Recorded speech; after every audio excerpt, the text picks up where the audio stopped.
PKR, etc., etc. Voilà. Merci. Et merci encore Charlie de m'avoir proposé ce sujet. Donc effectivement, les retraitements après Smile. On parlait tout à l'heure des objections au Smile. Et il y en a deux que j'entends souvent. Ce serait le temps de récupération plus long. Ça, on l'a. Non, c'est faux. On l'a résolu. Non, vraiment, on l'a résolu. On a publié et en utilisant des réglages adéquats et des énergies adéquates, le délai de récupération c'est le même que le LASIK, vraiment. Sinon, je ferai plus de Smile, hein, promis. Et le deuxième est la difficulté pour les retraitements. Alors, c'est déjà un sujet rare, donc il faut le remettre dans le contexte. Dans les publications, on trouve entre 2 et 3%. C'est un peu ce qu'on avait au début, et avec un nomogramme adapté et l'expérience, on arrive à des taux de retouche presque ridicules, 0,33%. Néanmoins, ça reste intéressant quand même d'envisager les retraitements parce que les patients, là on parle des retraitements initiaux en fait, des imprécisions réfractives ou de réfraction même plutôt, tandis qu'il existe quand même des modifications de vision, sans parler forcément de régression. La vue des patients peuvent changer dans le temps, la myopie peut revenir ou ils peuvent devenir presbytes et on aura besoin de les retraiter. Donc le sujet reste intéressant au-delà de l'imprécision réfractive du début. Alors, cet argument de ne pas faire de Smile parce que les retraitements sont compliqués, en fait, ça marche pas parce c'est les mêmes que pour les autres procédures. En fait, on peut refaire une PKR. Moi, j'en ai pas fait après Smile, mais la revue de la littérature montre que les résultats sont bons, la sécurité aussi. Il semble qu'il faille utiliser quand même la mitomycine pour limiter la réaction inflammatoire qui est un peu plus importante et le risque de haise un peu plus important que sur une PKR traditionnelle. La difficulté de trouver la mitomycine actuellement semble exister. Donc il reste quand même un petit problème finalement sur la PKR aujourd'hui. Et il faut adapter le nomogramme car après Smile en tout cas et même LASIK finalement, si on rentre les mêmes valeurs, on a souvent des surcorrections en retraitement, quelle que soit la technique initiale et de retraitement. Les avantages de notre PKR, c'est la facilité technique, hein, c'est facile à faire. Vous n'avez pas besoin de laser femtoseconde. Si vous revoyez un patient qui a été traité ailleurs, vous pouvez le retraiter sans avoir le laser femtoseconde. Et il n'y a pas besoin de tellement d'examens complémentaires préopératoires, contrairement aux aides techniques. L'économie tissulaire, est effectivement, il n'y a pas de flap à refaire pour retraiter. Pour la PKR. Le LASIK est une méthode faisable aussi après Smile pour retraiter. Les inconvénients, les avantages, c'est les avantages du LASIK et vous pouvez le faire avec n'importe quel laser femtoseconde. Je le tenterai peut-être pas au microkératome, mais bon, si vous avez l'habitude, vous êtes sûr de vos découpes. Je ne sais pas. Et là, on aura quand même une économie tissulaire par rapport à l'autre méthode qu'on parlera après, c'est le Circle. Les inconvénients, c'est qu'il faut quand même que le premier Smile ait eu un cap suffisamment épais. Il faut quand même avoir fait un OCT préopératoire pour voir ce qu'il en est vraiment, pour le mesurer où on est. Et techniquement, c'est pas il y a un petit doute d'avoir un millefeuille quand même si on n'a pas eu les bonnes mesures préopératoires.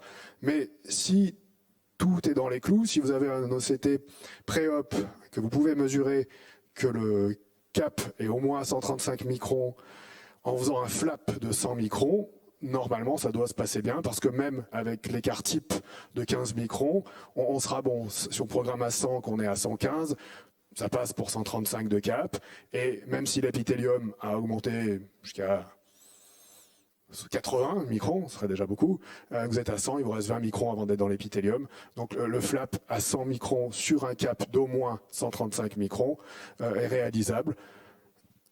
J'en ai pas fait beaucoup pour diverses raisons de préopératoire, mais le docteur Dan Reinstein, je crois, fait que ça. Il a publié une grande série et les résultats sont bons en efficacité, en sécurité. Donc ça reste une bonne méthode.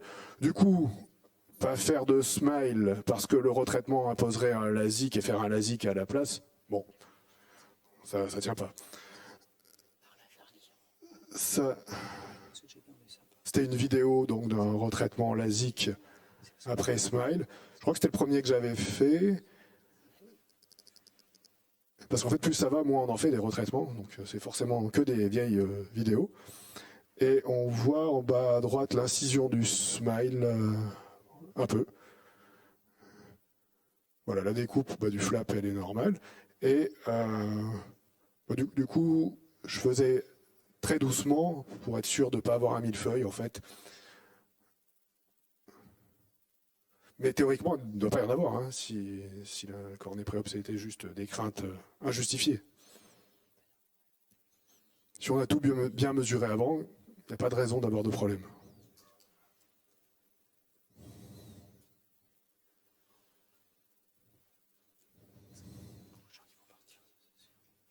Voilà, je me méfiais un peu d'être sûr, d'être dans le plan.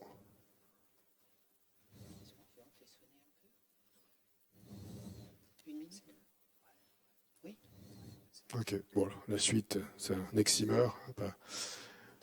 Le circle, c'est donc l'option légale selon Zeiss. C'est ce que Zeiss préconise comme option de retraitement. Et le logiciel est déjà programmé sur le laser Visumax pour les retraitements. En gros, c'est une découpe en anneaux qui va rejoindre l'interface, la première interface. Les publications sur la méthode ont été faites. Les résultats, sécurité, efficacité sont acceptables. Les avantages, on se retrouve avec les avantages d'un LASIK, hein, c'est indolore, la récupération est rapide.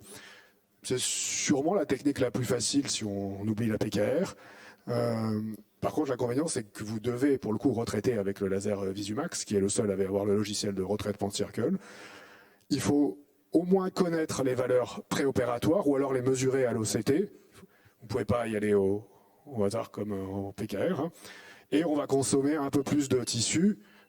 3 minutes, un peu plus de tissu parce que le cap est plus épais que le flap qu'on aurait fait en LASIK.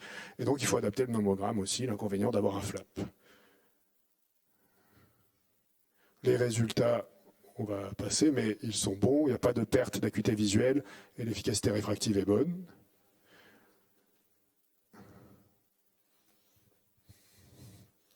Et donc, en vidéo, la découpe femtoseconde, il y a une première découpe, une deuxième, et donc on rejoint la première interface pour transformer finalement le smile en LASIK et retraiter facilement. J'en profite pendant la vidéo, mais un avantage du smile, c'est que quand on le retraite, on fait un nouveau flap, par exemple, et on n'a pas de risque d'invasion épithéliale, contrairement à une reprise de LASIK.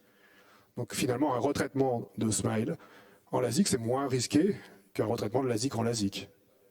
Bon, l'excimer, c'est pas très intéressant. Et je finirai donc avec la méthode qu'on avait développée il y a quelques années, qui est le subcap, qui permet de rejoindre, d'utiliser en fait la première interface et de refaire un smile. En fait, c'est de refaire un smile après un smile à la même épaisseur que le premier smile. Et donc, on garde les avantages du smile. Donc, avantage indolore, récupération rapide, épargne tissulaire et biomécanique, puisqu'on n'a pas de nouveau flap. L'inconvénient, c'est qu'il faut aussi le Visumax. Et techniquement, c'est sûrement la technique la plus difficile. Les résultats sont très bons. On n'a qu'une petite série d'une vingtaine d'œils, mais on n'a pas eu de soucis, il y a des bons résultats. Juste la vidéo et j'aurai fini.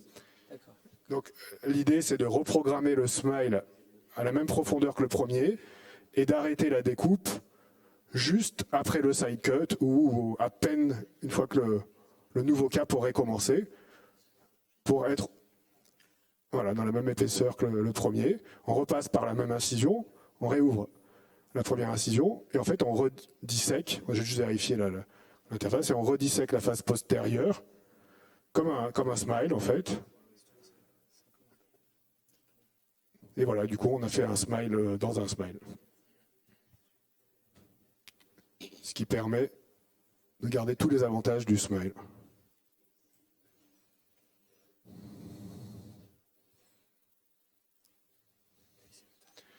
Pour finir, mais ça peut être modulé pour chacun, enfin, moi c'est ce à quoi je me réfère, mais on peut changer les épaisseurs de mur postérieur. Globalement, pour résumer, je fais un circle quand je peux. Si le mur postérieur, après ablation excimer, n'est pas suffisant, et que je peux faire un LASIK parce que le cap me le permet, je fais un LASIK. Et si, après ablation, que ce soit Circle ou LASIK, ou si je peux pas faire le LASIK parce que le capot est trop fin, je vais faire soit le subcap, la PKR je fais pas, mais plutôt le subcap, ou si vraiment rien n'est possible, puisqu'on a déjà utilisé toute l'épaisseur, je mettrai un ICL. Merci beaucoup, David. Rien qu'on n'ait pas dit, en fait, si ce n'est qu'on peut faire des smiles et ne pas s'inquiéter des retraitements. Je vous remercie. Merci beaucoup, merci beaucoup. Bon, après avoir vu ces magnifiques interventions, indications, etc., nous allons voir avec Alain Gege comment préparer le patient